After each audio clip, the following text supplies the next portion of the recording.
A paz do Senhor, meus irmãos. Mais uma sexta-feira nós estamos aqui. Vocês todos sabem que sexta-feira é o nosso culto de ensino.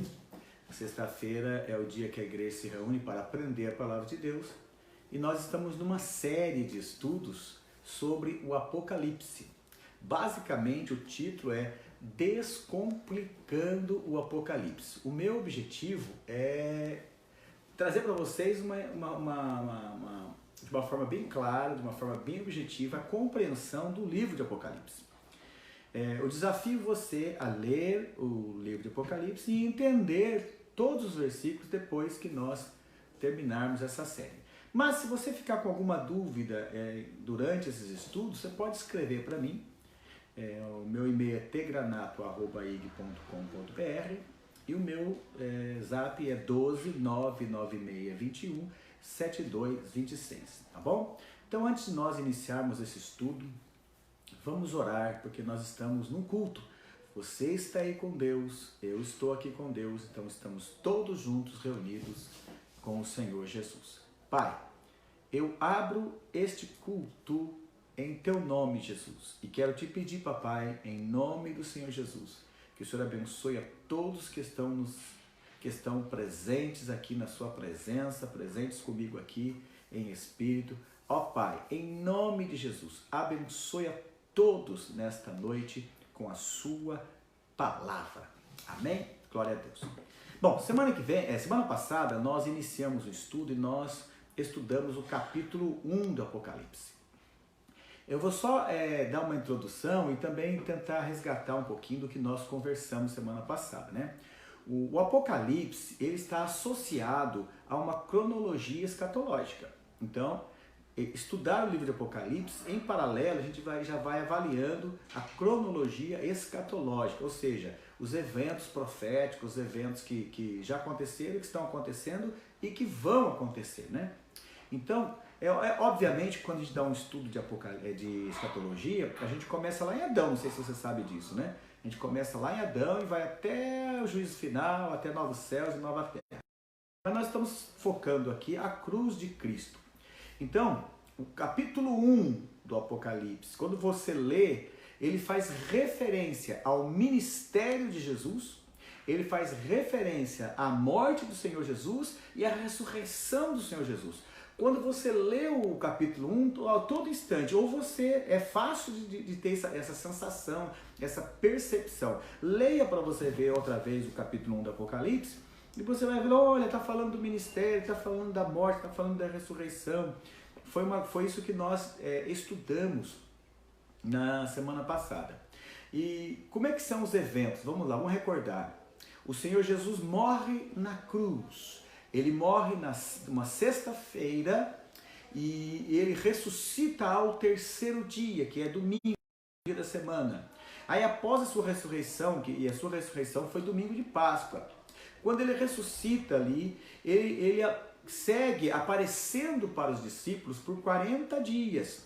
E aí, quando passa 40 dias, ele fala para os discípulos assim, olha, eu vou subir agora para o meu Pai, mas vocês fiquem na cidade de Jerusalém até que do alto vocês sejam revestidos de poder. Aí ele sobe ao céu à vista de todos e os discípulos vão para Jerusalém, num lugar chamado cenáculo. Eles entram no cenáculo e começam a orar e ficam orando. E eles oram por 10 dias. Por quê? Porque Jesus apareceu 40 dias e eles ficaram orando 10 dias. Como é que a gente sabe disso? É porque a Bíblia diz: e cumprindo-se o dia de Pentecostes. Pentecostes é 50 dias após a Páscoa. Então, obviamente, 50 menos 40, 10. Ficaram 10 dias orando e buscando a promessa do Pai. Cumprindo-se o dia de Pentecostes, a Bíblia diz: e de repente ouviu-se um som como de um vento veemente e impetuoso que encheu toda a casa. E línguas repartidas como de fogo pousaram sobre a cabeça de cada um, e todos foram cheios do Espírito Santo. Nesse dia nasce a igreja do Senhor Jesus. A igreja do Senhor Jesus nasce com a descida do Espírito Santo. A igreja do Senhor Jesus não nasceu quando ele morreu na cruz, não nasceu quando ele ressuscitou. A igreja de Jesus, ela nasce no dia que o Espírito Santo desce sobre ela, e aí nasce a igreja do Senhor Jesus. E aí começa uma dispensação, alguns chamam de dispensação da graça, alguns chamam de dispensação do Espírito, enfim, nasce, ou dispensação da igreja, mas é uma nova dispensação, um novo recomeço, uma oportunidade que Deus dá à humanidade, é um cumprimento do seu plano. E é sobre isso que nós vamos falar hoje, porque as 7 igrejas do Apocalipse representam esse período da igreja aqui na Terra. E esse período termina quando? Esse período ele terminará com o arrebatamento da igreja. A igreja ela tem essa expectativa. Nós estamos aqui até o dia que a última trombeta soar. Porque a Bíblia diz que a última trombeta soará e todos os salvos que estiverem mortos ressuscitarão. É mais ou menos assim, olha, mais ou menos assim. As pessoas mortas estão sepultadas, as pessoas vivas estão de pé. Quando soar a última trombeta, todos que morrerem em Cristo ressuscita, diz a Bíblia. Ressuscita no corpo glorioso, no corpo glorificado, no corpo incorruptível. E você que está vivo aqui na terra, você é transformado para cumprir aquilo que o apóstolo Paulo falou. Ele disse, nem todos dormiremos, mas todos seremos transformados. Então você também é transformado, seu corpo é transformado num corpo glorioso, semelhante ao de Jesus. Está lá em Filipenses capítulo 3, versículos 19 e 20. Então a Bíblia diz, quando a trombeta soar, os que morrerem em Cristo ressuscitam primeiro, e nós estivermos vivos, seremos arrebatados, juntamente, arrebatados a encontrar com o Senhor nos ares. Assim vai terminar o período da igreja. Então após o arrebatamento, acontecem eventos nos céus e eventos na terra. Nos céus, a igreja é arrebatada, e lá no céu ela passará pelo tribunal de Cristo, onde o Senhor vai julgar as nossas obras e vai nos galardoar. Atenção, esse tribunal de Cristo não é para humilhar os cristãos. Esse tribunal de Cristo não é para envergonhar os cristãos. Meu irmão, você foi arrebatado, você era salvo, você estava preparado. Não tem essa de você subir e ser humilhado, como algumas pessoas interpretam equivocadamente. Você vai passar pelo tribunal de Cristo, as suas obras serão julgadas, você receberá galardões, prêmios do Senhor, bênçãos do Senhor. Aí acontece o tribunal de Cristo e as bodas do Cordeiro, que é uma festa de casamento, porque a igreja é a noiva e ela agora está casando com o Senhor Jesus. Então, eventos no céu, tribunal de Cristo, bodas do Cordeiro. Na terra acontecerá a grande tribulação. Um outro dia nós vamos estudar bem e com muito mais detalhe. Mas na terra acontecerá nesse período a grande tribulação. Aí vamos encontrar a primeira besta, a segunda besta, ou seja, falso profeta e anticristo. Vamos encontrar aqui as duas testemunhas de Deus, vamos encontrar os 144 mil homens que Deus vai salvar na grande tribulação para pregar o evangelho do reino. Vamos estudar os selos, as trombetas e as taças, que são juízos de Deus sobre a terra. É fome, é peste, é guerra, sinais no céu, nas estrelas, é basicamente meteoro caindo, é uma coisa tremenda. Bom, enfim, na terra acontecerá a grande tribulação. Quando acabar a grande tribulação, o Senhor acaba a festa no céu lá. O Senhor Jesus desce com a igreja, inclusive, ele desce, pisa no Monte das Oliveiras, como está previsto no livro de Zacarias. O Monte das Oliveiras racha em dois. Ele põe fim a uma guerra que estará acontecendo com Israel e com o anticristo. Ele põe fim com o sopro da sua boca, ele apodrece os exércitos da besta, dá vitória para Israel e julga as nações por 45 dias. Aí ele estabelece na terra um reino de 1000 anos.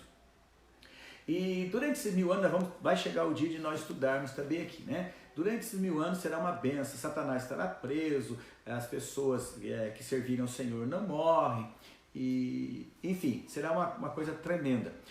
Terminando os 1000 anos, Satanás será solto e ele faz uma nova investida contra Israel, seduz algumas pessoas, aliás, muitas pessoas, sempre teve o objetivo de destruir Israel. Quando ele pensa que ele vai destruir, Deus manda um fogo dos céus e o próprio Senhor queima toda a terra, todo o céu, queima tudo que existe e estabelece o juízo final. E após o juízo final, a Bíblia diz que Deus faz novos céus e nova terra. Esse é o resuminho escatológico de uma maneira muito simples, sem nenhum detalhe, nós vamos estudar com todos os detalhes, mas só para você se posicionar. Hoje, aonde nós vamos estar hoje dentro do Apocalipse? Nós vamos estar no período das igrejas. Capítulo 1 é a cruz de Cristo. Capítulo 2 e 3 é o período das igrejas. Por que nós falamos isso? Nós falamos isso, meus irmãos, porque é o seguinte, haviam centenas de igrejas naquela época. Quando eu falo igreja, não é denominações não, viu? Quando eu falo igreja, é a igreja de Cristo presente numa cidade, a igreja de Cristo presente em outra cidade, a igreja de Cristo presente numa região, a igreja de Cristo presente em outra região, em outro estado. Então haviam naquela época centenas de igrejas estabelecidas, com pastores estabelecidas. Porém, o Senhor Jesus escolheu 7. Por que ele escolheu 7? Será que ele escolheu as melhores ou as piores? Será que ele escolheu as maiores ou as menores? As maiores eram Efésio, Pérgamo, Tiatira e Laodiceia. As menores, Sardes, Filadélfia e Esmínia. Então as maiores estavam lá, mas as menores também estavam. Será que ele escolheu as melhores? As melhores eram Filadélfia e Esmínia. Mas as piores eram Tiatira, Sardes e Laodiceia. Então as melhores estavam lá, mas também estavam as piores. Então, o Senhor não escolheu 7 igrejas por serem melhores ou piores, maiores ou menores. Isso é muito importante para entender o capítulo 2 e o capítulo 3 de Apocalipse. O Senhor escolheu aquelas 7 igrejas, porque cada igreja daquela, ela representava pelas suas características, ela representava um período da história da igreja até o dia do arrebatamento da igreja, até o dia de Jesus voltar para a igreja. Então todas aquelas 7 igrejas, elas tinham essa característica, representando enfim um período da história. Por exemplo, a igreja de Éfeso é a primeira igreja. Só um exemplo, primeira igreja. A palavra Éfeso significa amada. E nós vamos ler daqui a pouco. É uma igreja que abandonou o primeiro amor. É uma igreja que começou a esfriar. Essa é a igreja do primeiro século, que vai do ano 32 ao ano 100, onde morre o apóstolo João. É a igreja que teve, que muitos deles conheceram pessoalmente Jesus. É uma igreja que experimentou muitos milagres. É uma igreja que viu um grupo muito pequeno de 120 pessoas virar milhares e milhares e se espalhar por toda a Ásia, por todo o mundo daquela época.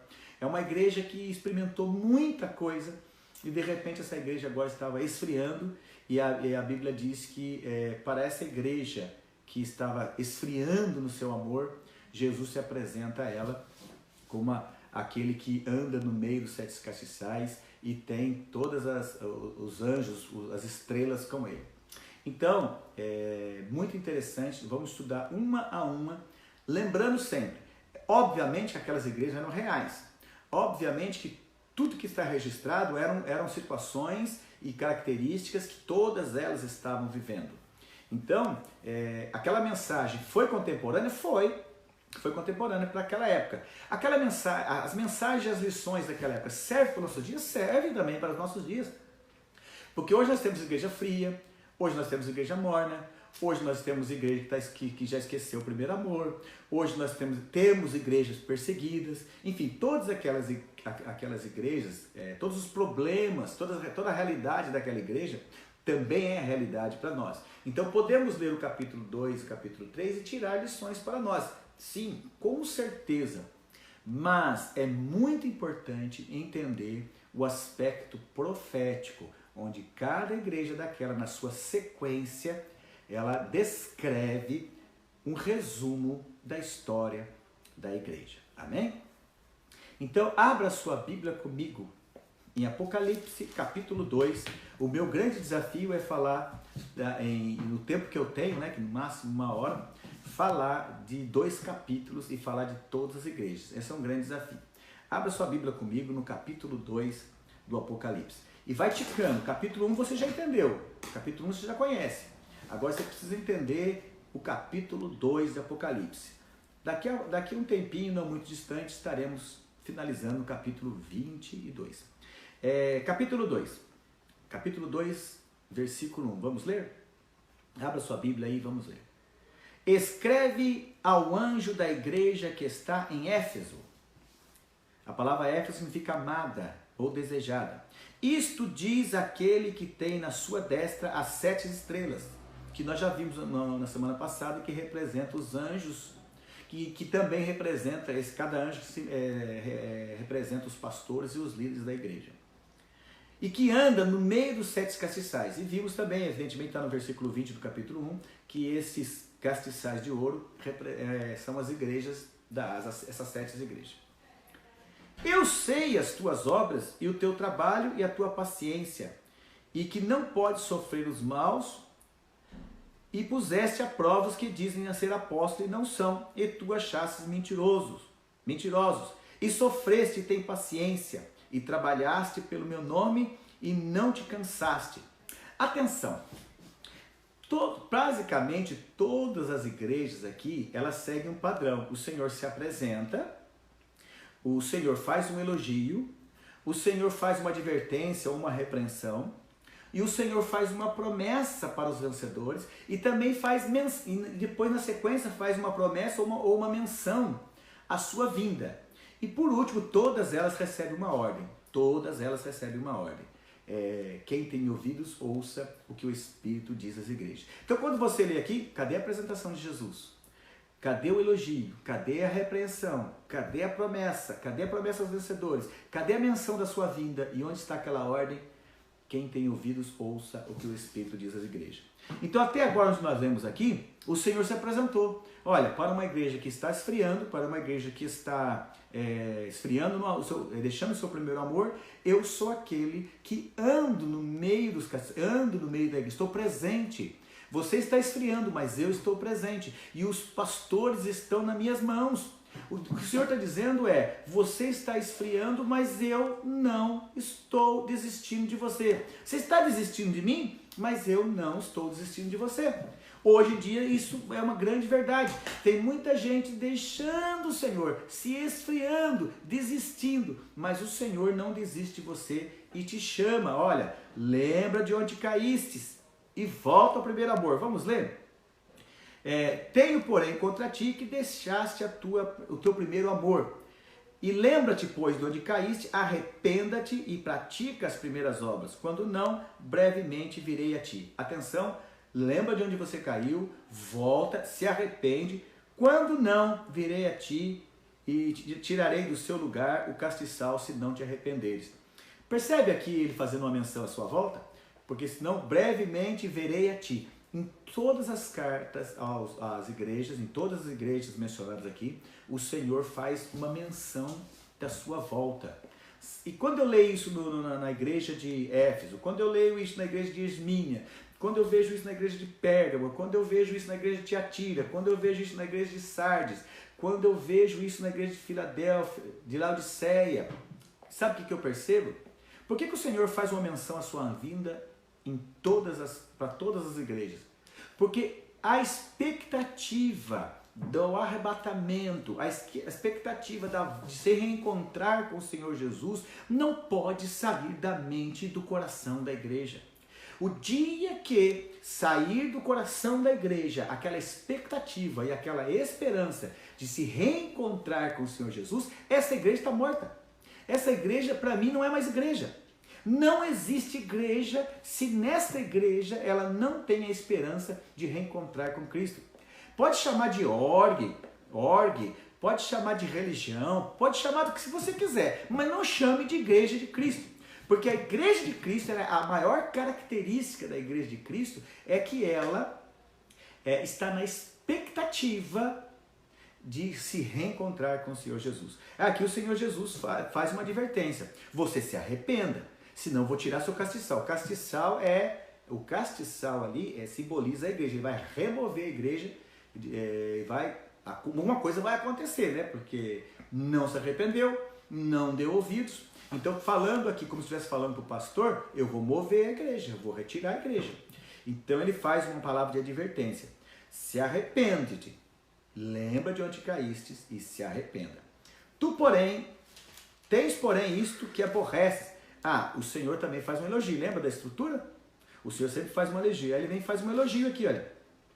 Tens, porém, isto, que aborreces as obras dos nicolaítas, as quais eu também aborreço. Que negócio é este nicolaítas? Nicolaítas, no original é Nico, Laitanes. Nico é povo, Laitanes é nego, é leigo. Então, o que eu estou dizendo aqui? Os nicolaítas são as pessoas que buscavam, que valorizavam posição, hierarquia. Peraí, mas tem que ter o chefe do chefe, tem que ter uma posição de destaque. Não era uma coisa simples, um pastor e o rebanho. Não. Vocês concordam que quando você olha para o exemplo de Cristo, é o pastor e os rebanhos? Mas a igreja começou a criar posições, subposições, ou se quiser ir para cima, né? Cargos e mais cargos. E esses cargos, com o tempo, eles quiseram estatizar isso, ser reconhecido pela sociedade. Então tinha pessoas valorizando muito isso. E isso eram as obras dos nicolaítas, as quais o Senhor diz, eu também, vocês se aborreceram com isso e eu também me aborreço com isso. O Senhor fez um elogio àquela igreja que não estava satisfeito com as obras e combatia as obras dos nicolaítas. Quem tem ouvidos, ouça o que o Espírito diz às igrejas. Em todas as cartas você vai ver isso. Quem tem ouvidos, ouça. Isso é uma ordem. A igreja que já parou de ouvir o Espírito Santo. Ela quer ouvir a tradição, ela quer ouvir o que é de costume, ela quer seguir um manualzinho que o homem fez, ela quer seguir a modernidade, a novidade, enfim, dá uma olhadinha na ciência e ver se consegue conciliar alguma coisa. Meu irmão, quem tem ouvidos, ouça o que o Espírito diz às igrejas. Essa é a segunda característica que eu quero frisar aqui, que faz com que a igreja seja igreja. Igreja de Jesus só é igreja de Jesus se tiver o Espírito Santo. Se não tem o Espírito Santo, não é igreja. Atenção, se não tem o Espírito Santo, não é igreja. Primeiro, igreja ter a expectativa, a esperança e de se reencontrar com o Senhor Jesus. E segundo, a igreja de Jesus tem que ter como guia o Espírito Santo. A Bíblia diz, está escrito, a Bíblia diz, se sois filhos de Deus, sois guiados pelo Espírito Santo. Então o Espírito Santo é quem nos guia. Por isso que em todas as cartas está escrito, quem tem ouvidos, ouça o que o Espírito diz às igrejas. É o versículo 7. Ao que vencer, dar-lhe-ei de comer da árvore da vida que está no meio do paraíso de Deus. Uma promessa. Sempre tem, o Senhor sempre fez uma promessa a todas as igrejas, né? É interessante que naquela época, em Efésio, na cidade de Éfeso, tinha uma grande estátua, que era uma das maravilhas do mundo antigo, que era a estátua da deusa Diana.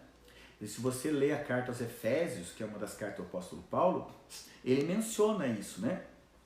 Então, veja bem, essa estátua aqui, essa estátua de Diana, ou de Diana, como queira, né? Como queiram pronunciar, é a Diana dos Efésios.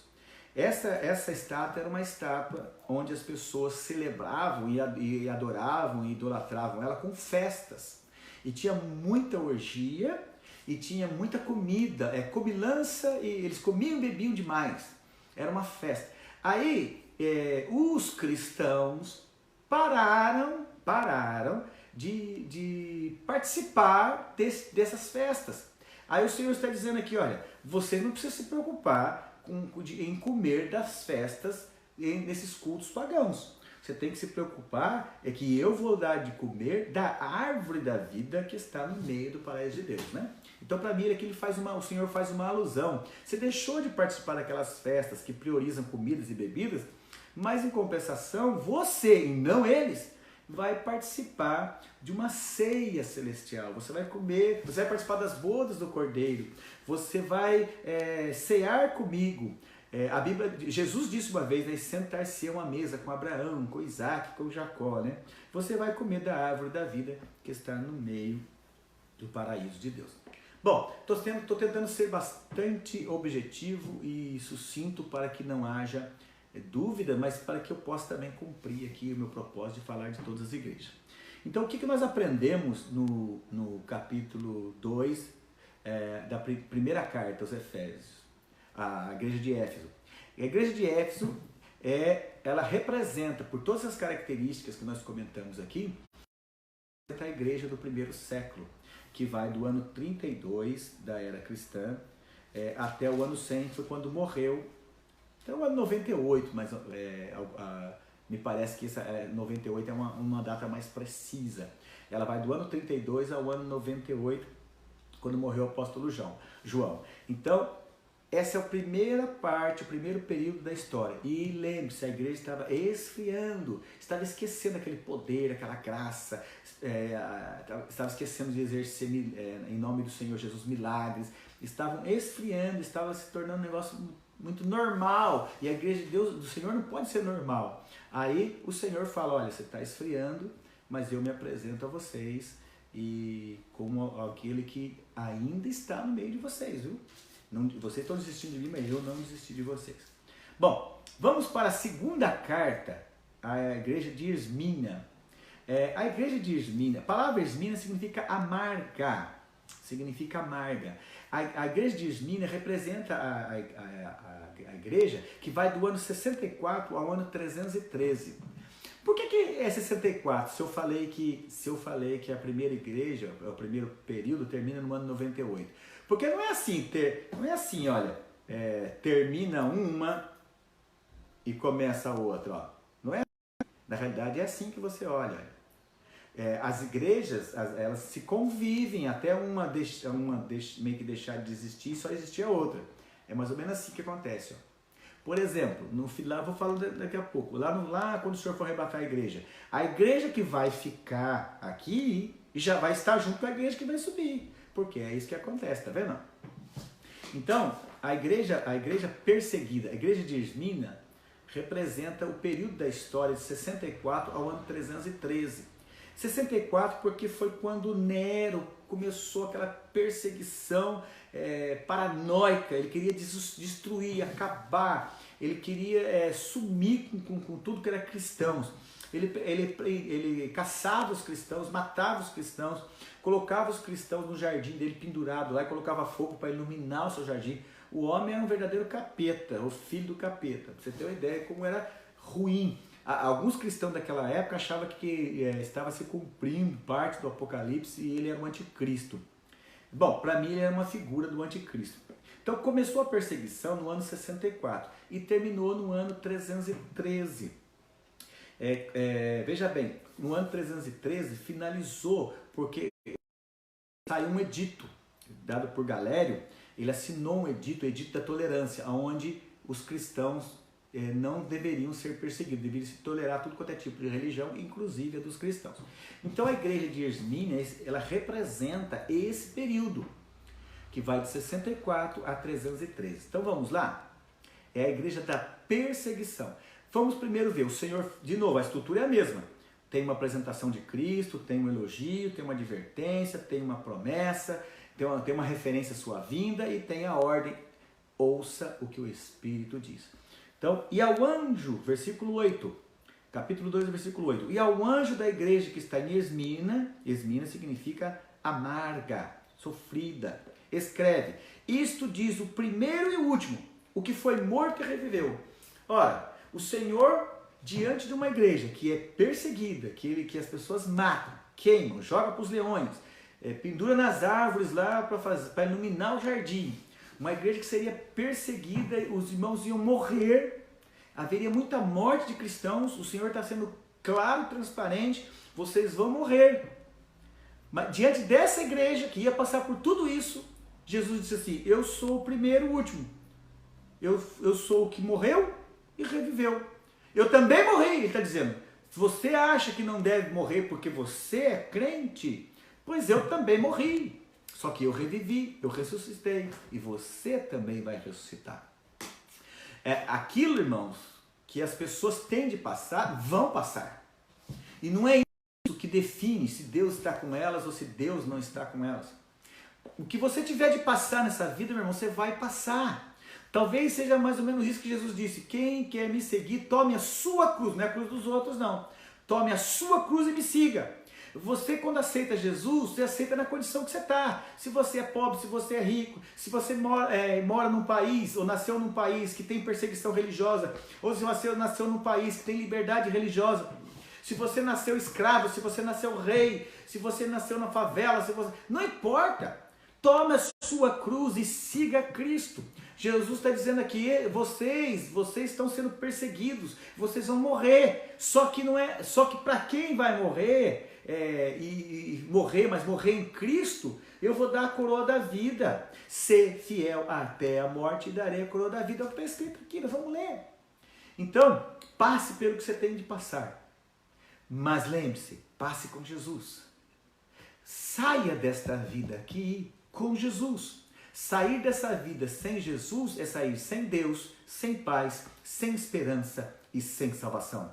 Mas sair dessa vida com Jesus é sair com o nome escrito no livro da vida. É sair para morar no céu, na glória. É sair com o endereço celestial. É sair para ter um corpo glorificado. É sair para viver eternamente. Então, vamos ler e vamos entender. E ao anjo da igreja que está em Esmirna escreve, e isto diz o primeiro e o último que foi morto e reviveu, a apresentação de Cristo. Eu sei as tuas obras, tribulação, pobreza, mas tu és rico. Você pode ser pobre materialmente falando, mas olha o elogio, né? Não tem sempre um elogio também? Mas você é rica, você é rico. Eu sei as tuas obras, tribulação, pobreza, mas tu és rico. E a blasfema dos que dizem judeus e não são, mas são da sinagoga de Satanás. Tinha naquela época lá uma comunidade pequena de judeus que estava também naquela época perseguindo a igreja de Esmirna. E o Senhor faz aqui dá aqui uma palavra dura para eles. Vocês estão entrando pelo caminho do diabo, perseguindo a igreja. Nada temas das coisas que há de padecer. Eis que o diabo lançará alguns de vós na prisão. O Senhor está dizendo, eu estou ciente, muitos dos meus filhos vão para a prisão, para que sejais tentados, e tereis uma tribulação de 10 dias. Aquela igreja passaria por uma tribulação de 10 dias. Mas ser fiel até a morte. Olha o Senhor considerando, ser fiel até a morte. O Senhor considerava que alguns crentes, ou muitos crentes, iriam morrer. E dar-te-ei a coroa da vida. Você pode até morrer, mas eu vou te entregar, após a morte, a coroa da vida. Percebe? Você morre, mas alcançará a coroa da vida, que é a glória eterna. Eu gostaria só de fazer aqui uma menção aqui, e tereis uma tribulação de 10 dias. Como eu falei, essa igreja aqui, ela representa o período da história que vai de 64 a 313, que é onde a igreja teve as suas grandes perseguições. Segundo alguns historiadores, a igreja sofreu 10 grandes perseguições. E talvez esses 10 dias aqui de tribulação que aquela igreja ia passar, represente aqui, seja uma alusão aqui às 10 grandes perseguições romanas que a igreja passou nessa época. Uma outra coisa que pode também fazer sentido, aliás, faz sentido, é porque do ano 303 ao ano 313, o imperador Diocleciano, ele decretou que todos, independente da religião que tinha, ou que tivesse, todos deveriam adorar aos imperadores romanos. Inclusive os que morreram. Existiam templos que serviam para adorar os imperadores romanos, e ele decretou essa ordem, e essa ordem prevaleceu do ano 303 ao 313. Você imagina a perseguição dos cristãos que se recusaram a adorar os imperadores? Porque cristão verdadeiro só adora, atenção, cristão verdadeiro só adora ao Senhor Jesus. Eu respeito, eu reverencio aquele, A, B, eu acho bonito, eu acho interessante, A, B. Até entendo, mas veja, somente adoramos ao Senhor Jesus, aquele que era, que é e que há de vir, o Todo-Poderoso, o Criador dos céus e da terra. Esse é o Senhor Jesus, e é só Ele que nós adoramos. E nesse período aqui os cristãos morriam, eram apedrejados, mortos, queimados, enfim, sofriam tudo que podiam sofrer. E segundo os historiadores, essa aqui foi a maior perseguição da igreja. Alguma literatura traz a grande perseguição, porque das 10 grandes perseguições, essa foi de fato a maior perseguição. Se você pesquisar, e hoje tem internet, tem tudo, você vai ver. Pesquisa aí, a grande perseguição da igreja, você vai entender, você vai ver. Então esses 10 dias aqui pode estar representando esses 10 anos da história que a igreja ficou sofrendo a sua maior perseguição. E de novo, versículo 11, quem tem ouvidos, ouça o que o Espírito diz às igrejas. E o que vencer, não receberá o dano da segunda morte. A apresentação de Cristo tem a ver com a situação da igreja. A promessa também tem a ver. Pode ver, uma igreja que estava sofrendo perseguição e morte. Aí ele faz uma promessa, olha, o que vencer não sofrerá o dano da segunda morte. A outra promessa que ele fez, eu já li, né? Ser fiel até a morte, dar-te-ei a coroa da vida. Então, as promessas do Senhor Jesus têm a ver com o que a igreja estava passando. Interessante, o que vencer não receberá o dano da segunda morte. Então tem a primeira morte e a segunda morte. O que é a primeira morte? A primeira morte você conhece, né? A pessoa fisicamente morre, né? Esse corpo morre, vai ao pó. A alma tem um destino, céu ou inferno. Só que essa segunda morte aqui é quando a pessoa, lá no final, nós vamos estudar isso. Depois do milênio tem o juízo final. No juízo final, todos os ímpios que estavam no inferno ressuscitam, passam pelo juízo final e voltam para o inferno de corpo e alma. A Bíblia diz, não temais aquele que faz perecer no inferno o seu corpo e a sua alma. Temai antes aquele que faz, não temais aquele que mata, não temais aquele que mata o seu corpo e não consegue fazer nada com a sua alma. Mateus 10 e 28. Temai antes aquele que faz perecer no inferno o seu corpo e a sua alma. Essa é a segunda morte. É quando as pessoas do inferno ressuscitar e passar pelo juízo final e voltar para o inferno de corpo e alma. Mas nós vamos estudar isso com muito detalhe quando chegar o capítulo 20 do Apocalipse. Então, está aí a segunda carta a Esmínia, a segunda igreja de Apocalipse, é o período das grandes perseguições. Terceira carta à igreja de Pérgamo. Terceira carta à igreja de Pérgamo. É o versículo 12. E ao anjo que está em Pérgamo escreve, isto diz aquele que tem a espada aguda de 2 fios. Eu sei as tuas obras, onde habitas, que é onde está o trono de Satanás, e retens o meu nome e não negaste a minha fé.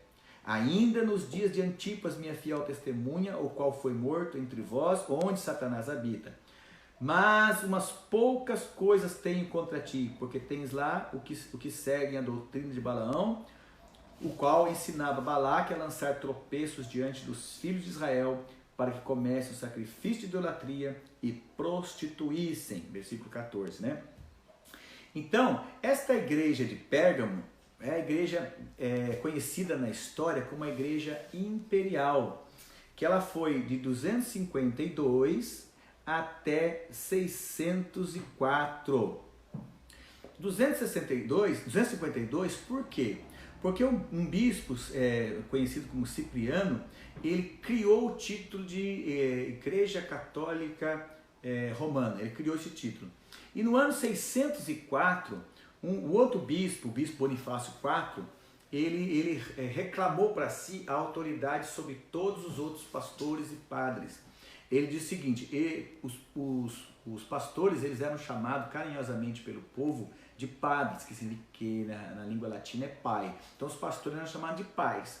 Aí o Bonifácio IV, ele falou o seguinte, olha, eu sou o pai dos pais, eu sou o líder dos líderes, eu sou o pater patrum, que abreviado é papa. Você quer saber de onde veio essa palavra papa, você descobriu agora. Pater Patrum, pai dos patriarcas, pai dos pais, e abreviado ficou Papa. Então a igreja, essa igreja aqui de Pérgamo, ela representa pelas suas características aquela igreja que casou com o Estado, né? Porque a própria palavra Pérgamo significa fortaleza e casamento. Então uma igreja que se fortaleceu com um exército, se fortaleceu tendo o Estado a seu favor, enfim. E ela se estatizou, ela casou com o Estado, ela se tornou muito formalista, se tornou muito forte politicamente. Então essa igreja de Pérgamo aqui, ela representa esse período da história. Vamos ler de novo, né? Já li um pedaço aqui, mas só para enfatizar. Isto diz aquele que tem espada aguda de 2 fios.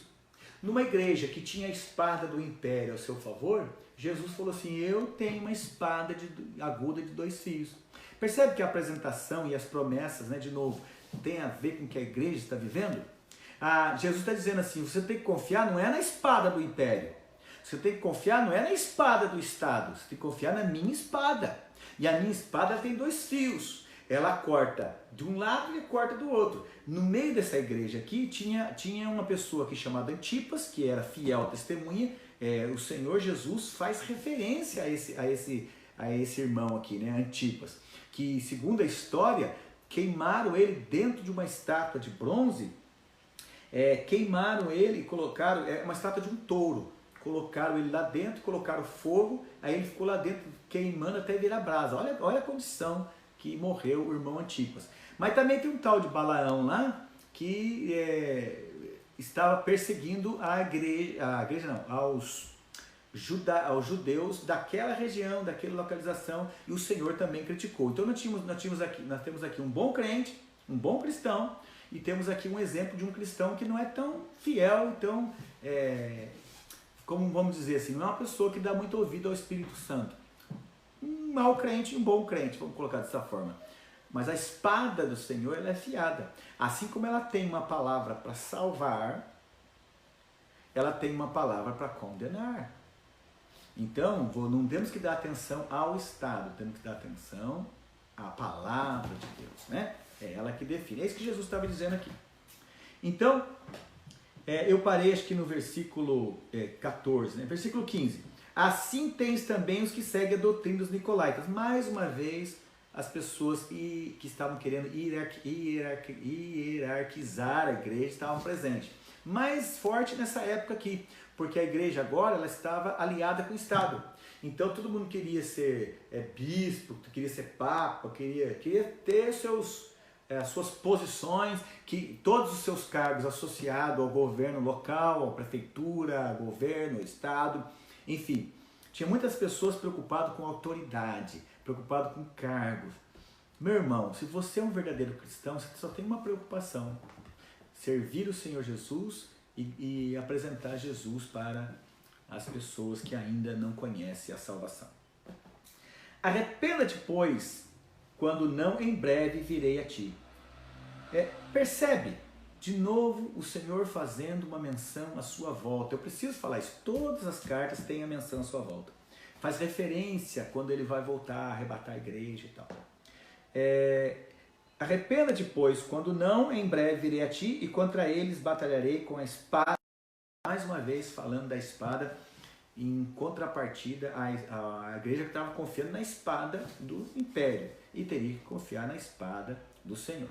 Tem muita gente que quer confiar no governo. A gente tem que orar pelos governantes para que os governantes façam o melhor para nós. Mas, meu irmão, na verdade, nós temos que confiar em Deus. É Deus que nos livra, é Deus que nos guarda. Isso aqui vai ficar na história. Eu não sei quanto tempo vai durar esse vídeo aqui, quantas pessoas ainda vão ouvir ele. Mas se alguém ouvir esse vídeo há 10 anos, vai entender o que eu estou falando. Hoje nós estamos vivendo uma crise. Tem a crise do coronavírus, que eu não sei nem ainda o que vai acontecer. Nós estamos aqui no Brasil no começo dela. Só que os governos prende o pessoal em casa, libera o pessoal para trabalhar, aquela confusão. Tem muita gente confiando no governo. Ok, para Deus iluminar e abençoar os nossos governantes. Mas vamos orar também para Deus nos guardar, porque a gente tem que confiar em Deus, que o Senhor nos guarde, que o Senhor nos abençoe, que o Senhor nos proteja, que Que o Senhor nos dê a melhor direção. Quem tem ouvidos, ouça o que o Espírito diz às igrejas. Ao que vencer, darei eu de comer do maná escondido, e dar-lhe-ei uma pedra branca, e na pedra um novo nome escrito, ao qual ninguém conhece, senão aquele que o recebe. Atenção, presta muita atenção nesses versículos aqui, porque tem muita informação. Eu vejo muitas pessoas se confundindo com esses versículos aqui. Então eu quero ler de novo, porque você precisa entender esse texto aqui. É responsabilidade minha isso. Vamos lá. O Espírito diz às igrejas: ao que vencer, darei eu de comer do maná escondido. Isso aqui está simples. Se faziam de novo muitas festas, celebrando as pessoas. Naquela época, eles olhavam muito para o status, eles se preocupavam com cargos e posições, e a igreja estava casada com o Estado, então existiam muitas festas bancadas pelo Estado, onde os líderes da nação participavam, os governantes participavam, e Deus está dizendo, não é com esse maná que você tem que se preocupar, você tem que se preocupar com o maná que você vai experimentar, é o maná lá do céu. É isso que ele está dizendo aqui. E dar-lhe-ei uma pedra branca. A pedra branca, no grego, é Tessara hospitalis. Era uma pedrinha que quem tivesse essa pedrinha, como se fosse um ingresso, ele conseguia adentrar aos públicos, onde tinha comilança, né? Que o pessoal, eu quero ir lá, porque lá eu vou comer bastante. Não se preocupe com o maná celestial, não se preocupe com o maná terrestre.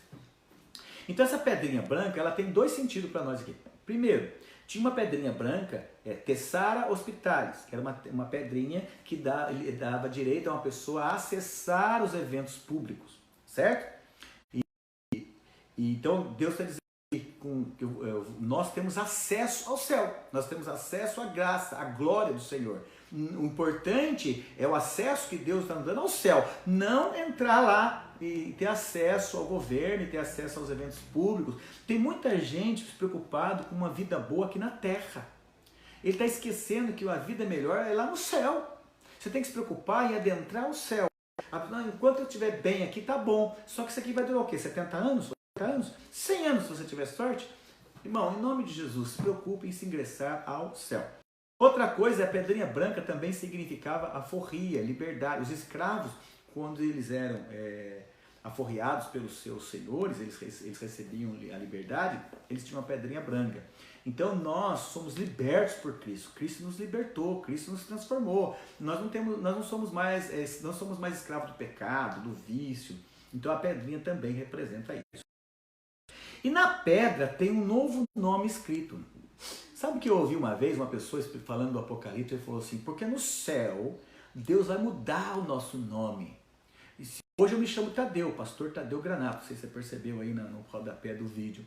E lá no céu eu vou ter outro nome. É isso que ele quis dizer. Mano, lá no céu você não vai chamar Maria, nem José, nem Marcos, nem Tadeu, nem Joaquim, nem Isaías. Você vai chamar, nem Paulo. Você vai ter outro nome. Ele estava dizendo isso no estudo dele.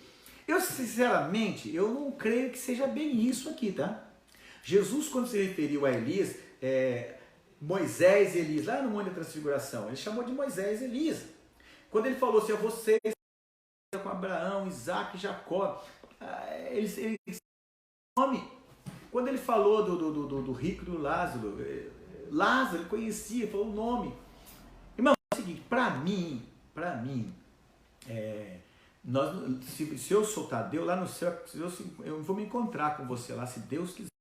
E você vai me chamar de Tadeu, provavelmente, né? Não tem por que mudar o meu nome. Mas esse outro nome aqui? Leia com calma, leia com calma. Aqui está escrito assim, na pedra, um novo nome escrito, ao qual ninguém conhece, senão aquele que recebe. Então, de que adianta Deus mudar o meu nome e você não saber dele? Você vai falar assim, ô Tadeu, não me chama de Tadeu, mas não, tem outro nome. Qual que é? Não sei, essa aí não te interessa. Irmão, o que Deus está dizendo aqui que nós vamos receber um nome que só Ele conhece, é porque isso aqui é um relacionamento só. O que Deus está dizendo aqui na realidade é que lá no céu você vai ter um relacionamento bem íntimo com o Senhor. Você mesmo no céu, porque aqui você já deve ter, tá? Você mesmo no céu terá uma intimidade com o Senhor. Deus vai te chamar por um nome que ninguém conhece. Por quê? Porque é intimidade. Aí, lá no céu, nós ainda teremos privacidade com Deus, intimidade com Deus. E o João, né? Exemplificando. Ô Maria, ô João, não chama, mas lá dentro de casa é amorzinho, é benzinho, e, enfim, vocês sabem do que eu estou falando. Existem tratamentos que só quando os dois estão juntos, né? Que eles experimentam o carinho, o amor que eles têm, e pronto. Intimidade, privacidade. Então, para mim aqui é muito simples, né? A pedrinha representa o ingresso e a nossa liberdade. O outro nome, novo nome escrito, fala da intimidade que nós vamos ter no céu com o Senhor Jesus. Amém? Então, essa igreja que nós estudamos é uma igreja da era imperial. Igreja, nosso Deus, nosso tempo está indo embora, né? Esse objetivo aqui. Quarta igreja, a igreja Tiatira. A palavra Tiatira significa sacrificar sempre, que vai do ano 476 ao ano 1565. 476 é quando caiu o Império Romano. E o ano 1565 foi quando aconteceu o Concílio de Trento. Ela tentou, ou até, vamos dar o mérito, né? Consertou muitas coisas que ela entendeu que estava errado.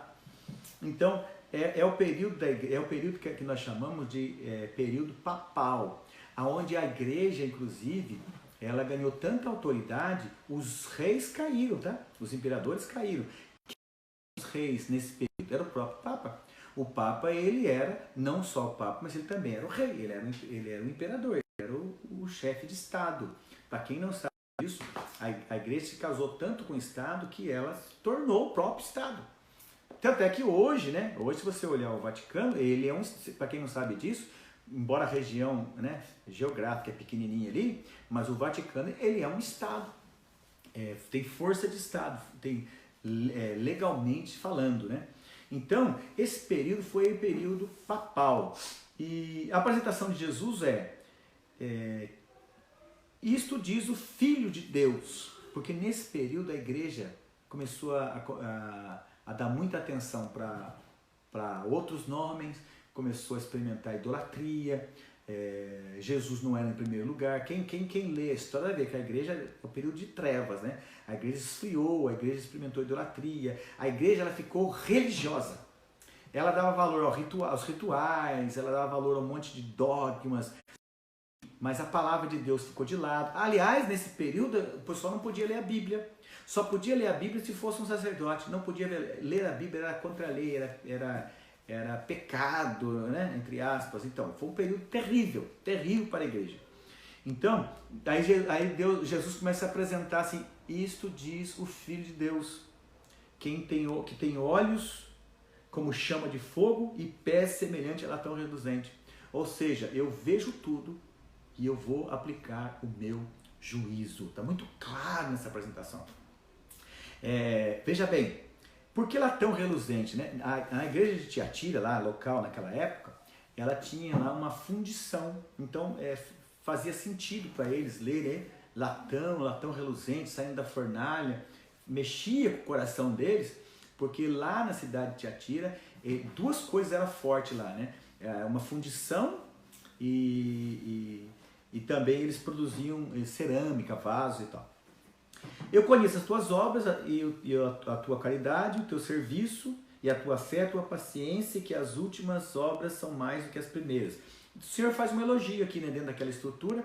Vocês cresceram, embora vocês estão passando por toda essa condição, mas a igreja Tiatira, a igreja local, ela naquele momento ela tinha crescido um pouco no serviço e amor ao próximo. Então o Senhor fez um elogio para a igreja local. Mas tenho contra ti que toleras Jezabel, uma mulher profetisa. Tinha uma mulher naquela época com o nome de Jezabel. Para quem não sabe, Jezabel significa casta, pura, santa. Então parece até uma ironia, né?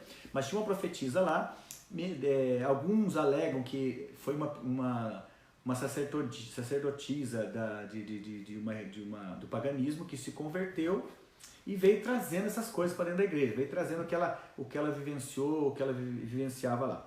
Então essa mulher que se dizia profetisa, ela enganava os cristãos e fazia com que eles se prostituíssem e comiam de sacrifício de idolatria.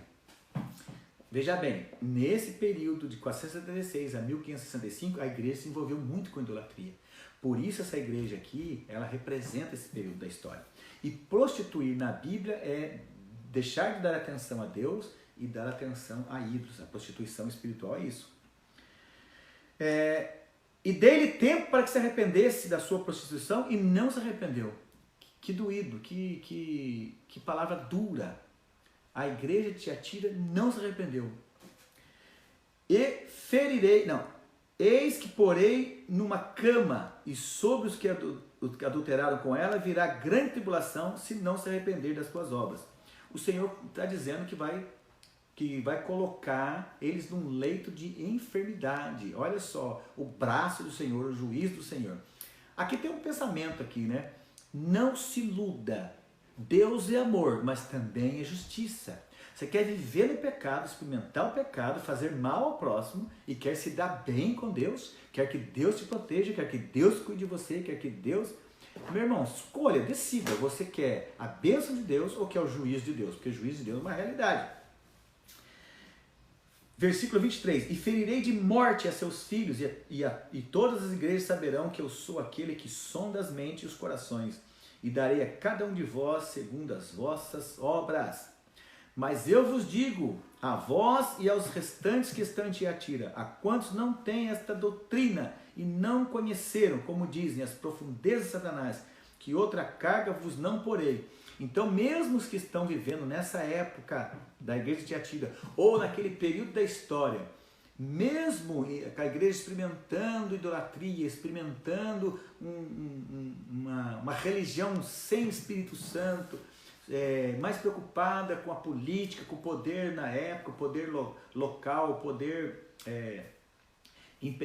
poder de Estado, mesmo assim o Senhor faz alusão, tem pessoas fiéis, tem pessoas que me buscam, pessoas que são verdadeiras e genuínas e eu vou salvar.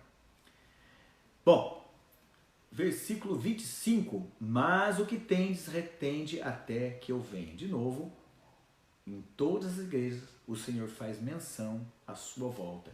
Não dá para ser igreja se não tiver a esperança de um dia se reencontrar com o Senhor. Cuidado, hein? O Senhor pode voltar daqui a 1 segundo. Opa, não voltou, né? Pode voltar daqui a 2 minutos, 5 minutos. Se a trombeta soar, você vai subir ou você vai ficar aqui para o arrebatamento da igreja? Medita nisso. Ao que vencer e guardar até o fim das minhas obras, eu lhe darei poder sobre as nações. A igreja, essa igreja dessa fase que é chamada de igreja papal, que onde na realidade era um poder de Estado, que as pessoas estavam... a preocupação dos líderes dessa igreja, desse período, era só governar o mundo.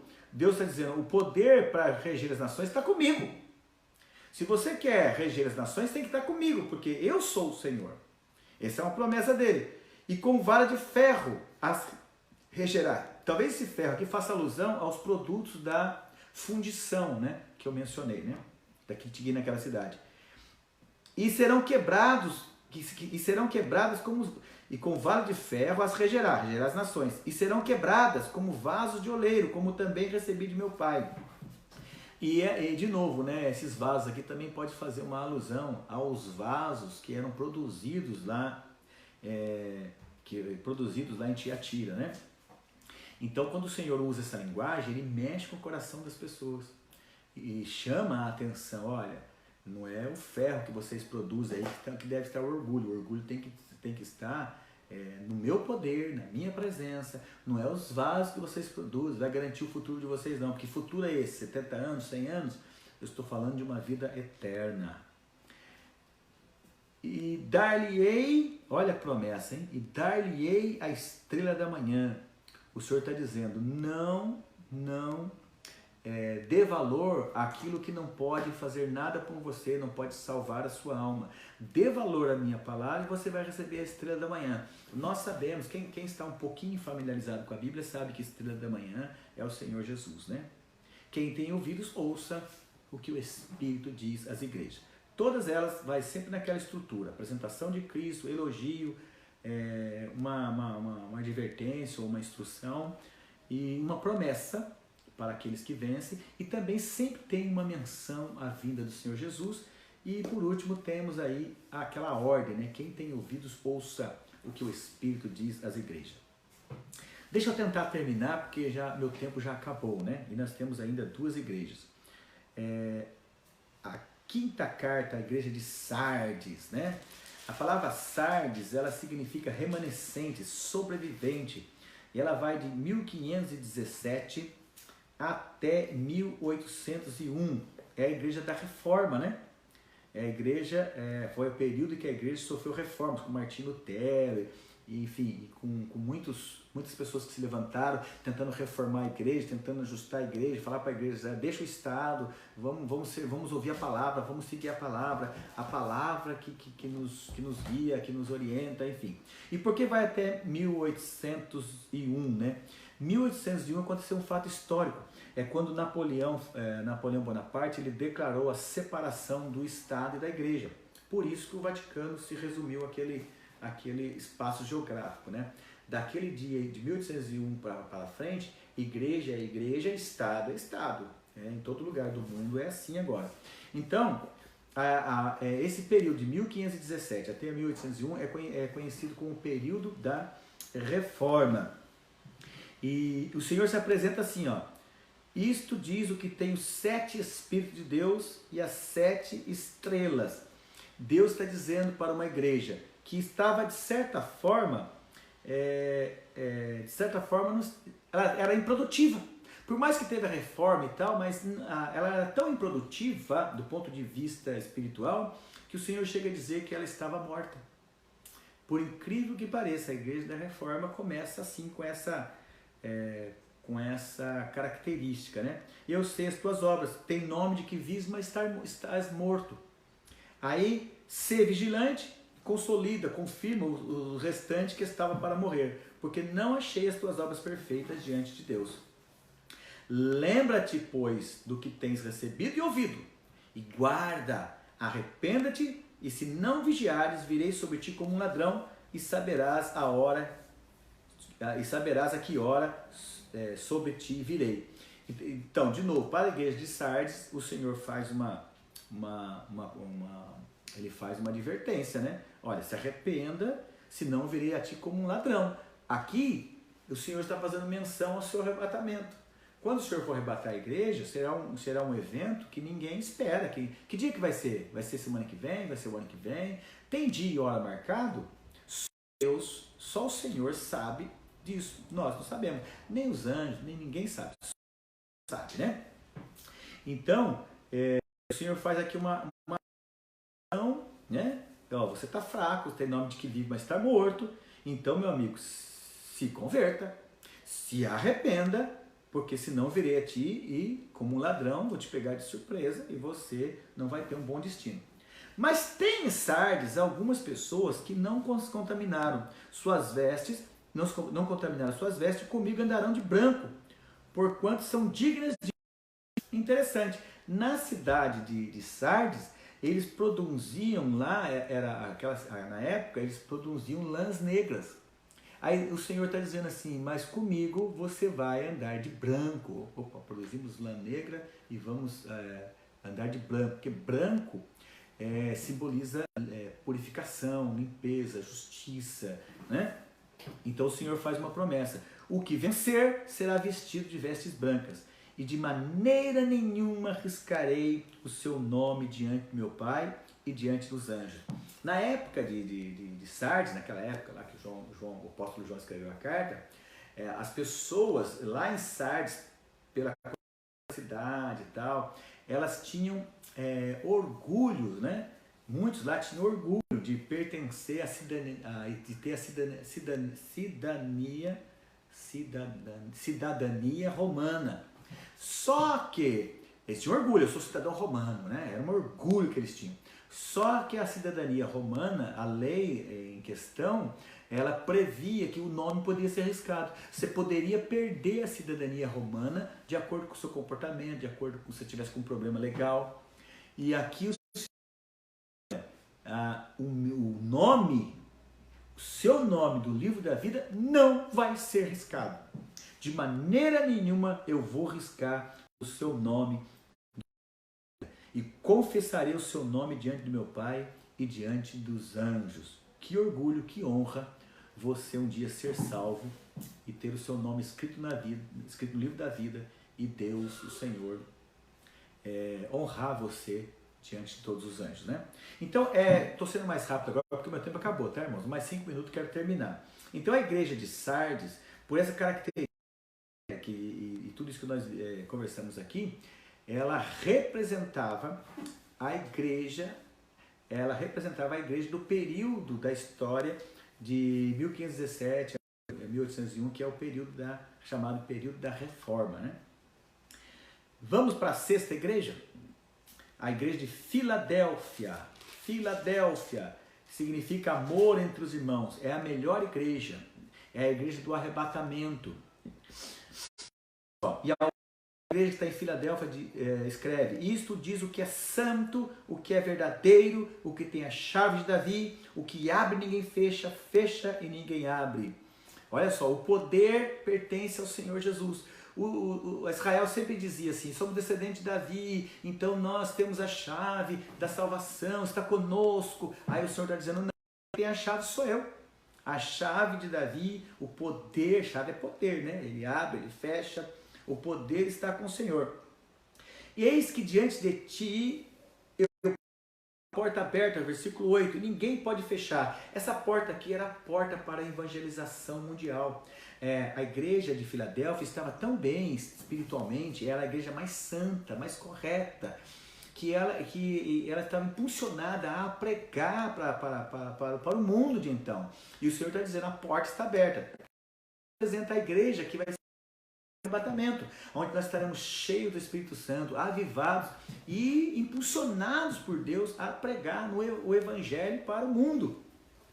Então veja bem, tendo pouca força, não negaste a minha palavra, guardaste a minha palavra e não negaste o meu nome. Então o Senhor faz uma referência aqui ao que a igreja estava vivendo, e ela representa o nosso tempo, porque nós, atenção, nós somos a igreja da Filadélfia. Nós somos, por tudo que eu conheço da Bíblia, por tudo que a Bíblia, por todas as profecias da Bíblia, por tudo que está acontecendo no mundo hoje, eu tenho muita tranquilidade de dizer: nós estamos vivendo esse período que de 1648 até o dia do arrebatamento. Por que 1648? Porque foi um evento histórico, né? Que foi a guerra dos 30 anos, né? Muito conhecido. Período até o período do arrebatamento. Bom, deixa eu terminar de ler aqui. Eis que eu farei aos da sinagoga de Satanás, aos que dizem judeus e não são, mas mente, eis que eu farei que venham e adorem prostrados aos teus pés e saibam que eu te amo. Essa palavra aqui é para os judeus que viviam lá na época de João, que estava perseguindo a igreja de Filadélfia, né? Aí o Senhor faz uma repreensão forte aqui, né? Como guardaste a palavra da minha paciência, também eu te guardarei do dia da tentação. Aqui para mim é muito claro, tem gente que não acredita muito nisso, tal, mas o Senhor está fazendo para mim aqui é profético, olha, trazendo agora para os nossos dias, né? Se você guardou a palavra da minha paciência, você foi fiel, eu te guardarei da hora da tentação que há de vir sobre todo mundo para tentar os que habitam na terra. Para mim, isso aqui é uma referência à grande tribulação, que vai acontecer depois do arrebatamento. E o Senhor está dizendo aqui: eu te guardarei desta hora. Significa isso? Que o Senhor vai arrebatar a igreja antes da grande tribulação.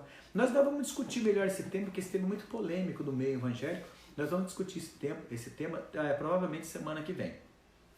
Eis que venho sem demora. Mais uma vez, o Senhor fazendo menção à sua vinda. Guarda o que tens, para que ninguém tome a tua coroa. Então, conserva a sua fé, conserva a sua santidade, para que ninguém tome a sua coroa, tire a sua salvação, te derrube, fica firme. Ao que vencer, eu farei coluna no templo do meu Deus e dele nunca sairá. Isso aqui é a igreja espiritual. Ser coluna na igreja espiritual é estar na igreja espiritual para toda a eternidade. Isso aqui é salvação eterna. E escreverei sobre ele o nome do meu Deus e o nome da cidade do meu Deus, a Nova Jerusalém, que desce do céu do meu Deus, e também meu novo nome. Quem tem ouvidos, ouça o que o Espírito diz às igrejas. Resumindo para você, essa igreja, por tudo que ela estava vivendo, ela representa a igreja do arrebatamento, a igreja da época missionária, a época do avivamento, a época de batismo com o Espírito Santo, dons espirituais, as crenças nos milagres, nas maravilhas que nós estamos vivendo. Começou muito forte no século passado e estamos nisso. Pastor, eu não creio mais em milagre. Desperta, meu irmão. Eu não creio mais no revestimento de poder. Desperta, meu irmão. Essas coisas são para nós. Vamos estudar isso oportunamente outro dia. Estou quase terminando, tenha paciência. Vamos lá. A última igreja, a igreja de Laodiceia, que vai de 1948, que foi quando se estabeleceu aí o Conselho Mundial das Igrejas, e também foi quando nasceu a nação de Israel. E esses dois eventos marcam esse período que vai até a grande tribulação. Essa igreja aqui, ela vai até a grande tribulação. Laodiceia está aqui, nasceu essa igreja que vai também até a grande tribulação. Aqui é o arrebatamento, né? Mas a igreja de Laodiceia, ela continua. A igreja de Laodiceia é a pior igreja, por isso que ela não vai ser arrebatada. E ao anjo da igreja que está em Laodiceia escreve: isso diz o Amém. O Amém, a fiel testemunha e verdadeira, fiel testemunha, o princípio da criação de Deus. O Amém, aquele que encerra, a palavra dele, a palavra final, a palavra autoridade. Fiel testemunha e verdadeira, o princípio da criação. Uma igreja que estava vivendo uma falsidade, Jesus está falando assim: eu sou o verdadeiro. Uma igreja que estava dando ouvido a outras palavras e fala: eu sou o Amém, eu sou o princípio, a primazia de tudo. E vocês ficam aí se perdendo nesse mundo, né? Eu sei as tuas obras, que nem és frio nem quente. Tomara que foras frio ou quente. Assim, porque és morno e não és frio nem quente, vomitar-te-ei da minha boca. Não adianta viver uma religião vazia, não adianta. Eu sei que eu estou sem tempo, mas olha só. Na época, essa igreja, que é a igreja de Laodiceia, teve um período uma época ela foi reconstruída, porque teve um terremoto, e ela foi reconstruída. Ela era tão arrogante que enquanto a cidade buscava recursos do governo, ela falou o seguinte: eu não preciso, eu tenho recurso próprio. Tão arrogante, eu sou rico. Eu não preciso de ajuda. E quando teve essa reforma, eles colocaram alguns dutos que vinham do monte para trazer água na cidade. E com o sol, essas águas chegavam mornas. E as pessoas, elas tomavam essa água morna, e às vezes elas tinham ânsia de vômito. Então, quando foi escrito isso aqui, provavelmente isso fazia uma alusão a essa condição. Mas enfim, não adianta você ser morno, tá? É melhor que você seja frio, porque o morno, o frio está perdido. Mas o morno está mais perdido ainda, porque o que ele faz? Ele atrapalha quem quer servir a Deus. Então, seja quente ou frio, morno, Deus vomitará da boca dele. Como diz, rico sou, né? Deixa que eu mesmo reconstruo aqui. Hoje tem muita gente assim. Hoje tem muita gente. Eu tenho, eu não preciso, eu tenho. Irmãos, quando você diz que tem, você está dizendo que você não precisa de Deus? Para você o dinheiro basta? Você pode todas as coisas porque você tem posse, porque você é rico? Como diz, rico sou, estou enriquecido e de nada tenho falta. Então, a igreja que não vai subir no arrebatamento é porque ela acha que ela se basta. O que vai subir no arrebatamento, ele é assim: eu não me basto, o que me basta é Deus. O Senhor é meu pastor e nada me faltará. No original, o Senhor é meu pastor e isto me basta. Esses são os santos que vão subir no arrebatamento da igreja. E não sabes, você diz que é rico, mas você não sabe que é desgraçado, miserável, pobre, cego e nu. Aos olhos de Deus, sua riqueza não diz nada. Aos olhos de Deus, você é pobre, cego, nu e miserável. Está escrito aqui, espiritualmente falando. Aconselho que de mim compres ouro provado no fogo. A verdadeira riqueza, ela é espiritual. A verdadeira riqueza, ela é divina. para que te enriqueças espiritualmente. E vestes brancas, já explicamos as vestes aqui, né? Para que vistas e não apareça a vergonha da sua nudez. E que unja os teus olhos com colírio para que veja. Naquela época, na cidade de Laodiceia, eles produziam lá um pó, um tipo de pó para os olhos, um tipo de colírio. Aí o Senhor faz até alusão a isso, dizendo assim, olha, o colírio que vocês precisam é o meu colírio, né? Para que vocês vejam de fato as coisas espirituais e entendam as coisas espirituais. Eu repreendo e castigo a todos que amam, sê pois zeloso e te arrepende-te. Eis que estou à porta e bato. Aquela igreja de Laodiceia, daquela época, tinha colocado Jesus para fora. Porque ele falou, estou à porta e bato, se alguém abrir eu entro para cear, então ele estava para lá de fora. Hoje tem muita igreja colocando Jesus do lado de fora. Jesus não é a prioridade, Jesus não é ele que está governando a igreja, é o homem. Tem muitos líderes religiosos hoje que é ele que está dizendo, é ele que está ditando as regras, é ele que está dizendo como deve ser feito. Ele está até inventando, eu acho um absurdo, tem muita gente inventando tanta coisa, complicando. O evangelho do Senhor é simples e cheio de poder. As pessoas estão complicando e tirando poder. E pior, estão deixando Jesus para o lado de fora. Mas o Senhor está dizendo aqui, eu estou à porta. Você me colocou para o lado de fora, mas eu não desisti de você. Eu bato, se abrir eu entro. Eu entro, se você ouvir a minha voz e abrir a porta, eu vou entrar e vou cear com você. Ao que vencer, lhe considerei que se sente comigo no meu trono. Olha a bênção, hein? Assim como eu venci e assentei com meu Pai no seu trono, quem tem ouvidos, ouça o que o Espírito diz às igrejas. O Senhor vai arrebatar a igreja. Os cristãos que entrarem na grande tribulação, vai ser difícil. Vai ter que pagar com a sua vida, vai derramar sangue, vai morrer, porque a perseguição do anticristo será muito forte e pesada. Assunto para as próximas semanas. Mas mesmo na grande tribulação, haverá salvação. Isso para mim está implícito nesse texto aqui. Bom, hoje foi um pouquinho longo porque o assunto é complexo. Não, complexo não, né? O assunto é extenso e por mais que eu quis simplificar, tem vários detalhes. Mas nós estudamos as 7 igrejas do Apocalipse. Essas, pelas suas características, na sequência que foi colocada, elas representam o resumo da história da igreja. O que eu queria que você tivesse na mente? Que para todas elas o Senhor diz, eu voltarei. Para todas elas, eu voltarei.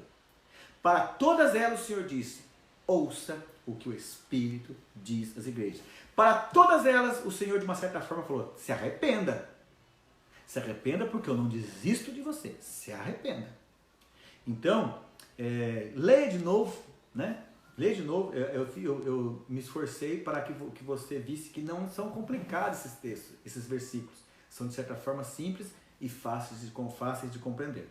Mas se você ainda tiver uma dúvida em algum texto, algum versículo aqui, que eu li, ou pulei, ou não expliquei, não dei muitos detalhes, você pode escrever para mim, tgranato@ig.com.br, ou você pode passar um zap para mim que eu te envio uma resposta, uma explicação. 12 996 21 72 26.